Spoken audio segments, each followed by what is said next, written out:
चैत्र नवरात्रि बिना कलश स्थापना के सरल संपूर्ण पूजा विधि आप इस तरह से कर सकते हैं। सबसे पहले शुभ मुहूर्त जानिए। पंचांग में लिखा गया है कि अमावस्या तिथि समापन होने के बाद 6:53 से 10:36 के आसपास कलश स्थापना का सबसे शुभ मुहूर्त है। दूसरा अभिजीत मुहूर्त है जो कि 12:10 से 12:57 के आसपास रहने वाला है। खूब लंबा समय है। स्क्रीन पर मैंने पंचांग का फोटो दिया हुआ है। सबसे पहले पूर्व या उत्तर दिशा की ओर मुख करते हुए आप अपनी पूजा शुरू करें। जय माता दी कहते हुए आपके पास माता का कोई भी स्वरूप हो तो उन्हें आप एक लाल या पीले वस्त्र में विराजित करें। साथ के साथ आप भी परिवार सहित सुसज्जित हो जाएं। कलश स्थापन न कर पाने की अवस्था में कोई दिक्कत नहीं, एक जल का लोटा रखें।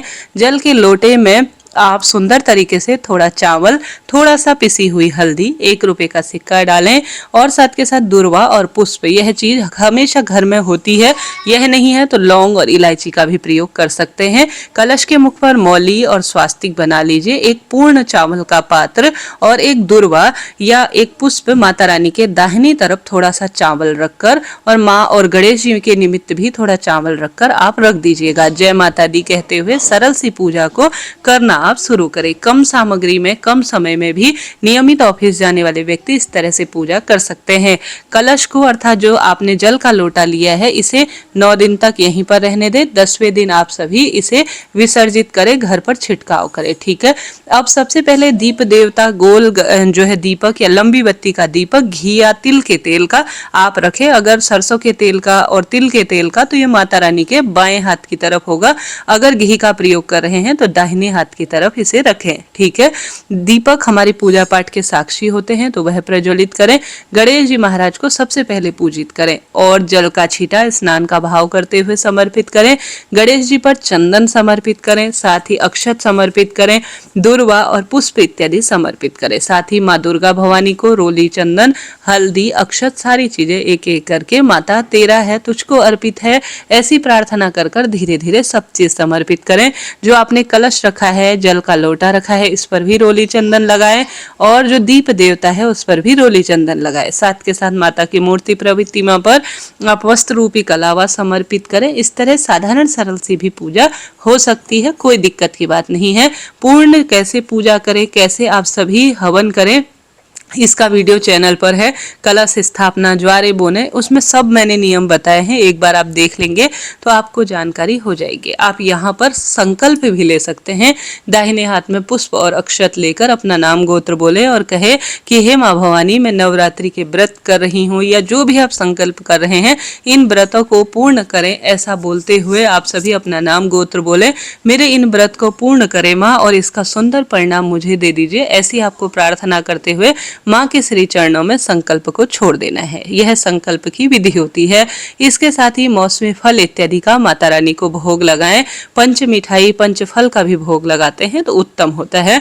साथ के साथ जैसे कि कहा जाता है पान चढ़े, फूल चढ़े और चढ़े मेवा, तो पान का पत्ता लाएं या साधारण सरल तरीके से कटोरे में भी बताशा, लौंग के जोड़े के साथ आप इलायची इत्यादि का मुख शुद्धि के निमित्त माता को भोग लगाएं। साथ के साथ दिन बार के अनुसार भी आप माता की पूजा कर सकते हैं। एक नारियल जिस पर रोली चंदन समर्पित करें या स्वास्तिक बनाएं, उस पर 9 बार मौली लपेटे या मात्र 1 बार या 5 बार मौली लपेटकर कुछ दक्षिणा रखकर माता के श्री चरणों में आप समर्पित करें। यह सबसे सुंदर और सरल विधि होती है पूजा की। जल का लोटा यहाँ पर रखें। आपके पास कोई पुस्तक है जैसे श्री दुर्गा सप्तशती या श्री सूक्तम है तो उस पर भी रोली चंदन समर्पित करें और इसे पढ़ें।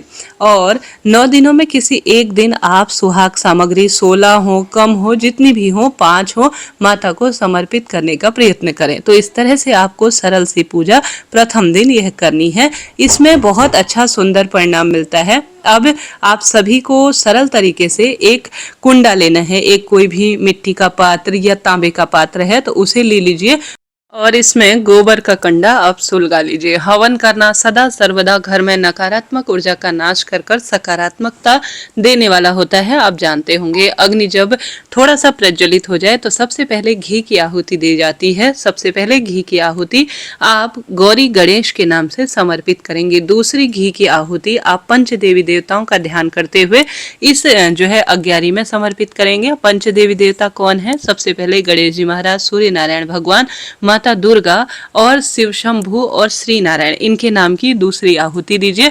अब इसके बाद जो अंतिम 9 आहुति होती हैं वह आप सभी बाजार से मिलने वाली जो हवन सामग्री होती है, ये घर पर भी बनाई जाती है, इनसे 9 आहुति आप माता दुर्गा के नाम मंत्र के साथ या किसी अन्य मंत्र के साथ समर्पित करें जो दुर्गा माता के होते हैं। इस तरह से हवन की यह विधि होती है। इसके साथ साथ 11 आहुति हमने दे दी, इसके साथ ही आप अनेक कई आहुति दे सकते हैं, जैसे कि लौंग के जोड़े से आप अपनी कुलदेवी के नाम से इसमें समर्पित कर सकते हैं। घी में डुबाकर आप विशेष तौर पर हनुमान जी की, अपने पितरों के नाम की 11 आहुति के बाद कितनी भी आहुति आप दे सकते हैं। अब अग्नि के माध्यम से माता दुर्गा भोग जल्दी स्वीकार करती हैं, तो आपने जो बताशा, लौंग, पान इत्यादि समर्पित किया है वह भी इस अग्नि में आप समर्पित करें। अग्यारी में थोड़ा सा जो भोग प्रसाद समर्पित किया है उसे भी आप समर्पित कीजिएगा। इस तरह से नवरात्रि की यह सरल और संपूर्ण पूजा विधि होती है।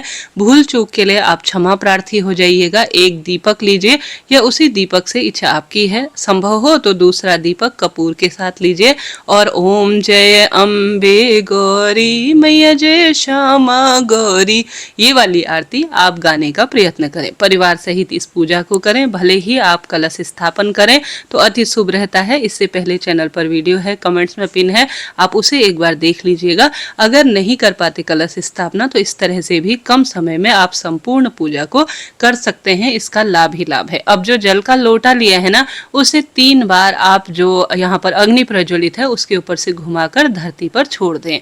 भूल चूक के लिए क्षमा प्रार्थी हो, माता है वह सब जानती हैं, समय कम है। इस तरह से भी आप पूजन को निश्चित रूप से कर सकती हैं। लाभ तो आपको मिलता ही है। सरल साधारण तरीके से भी माँ को प्रसन्न किया जा सकता है। अब यहाँ बैठकर आप दुर्गा चालीसा, दुर्गा सप्तशती या मंत्र जाप अपनी इच्छा शक्ति सामर्थ्य अनुसार कर सकते हैं। लाभ तो होता ही है। अभी के लिए इतना ही। इसका विस्तृत वीडियो जो कि कलश स्थापन संबंधी है उसे एक बार आप जरूर देखिएगा। राधे राधे, जय माता दी।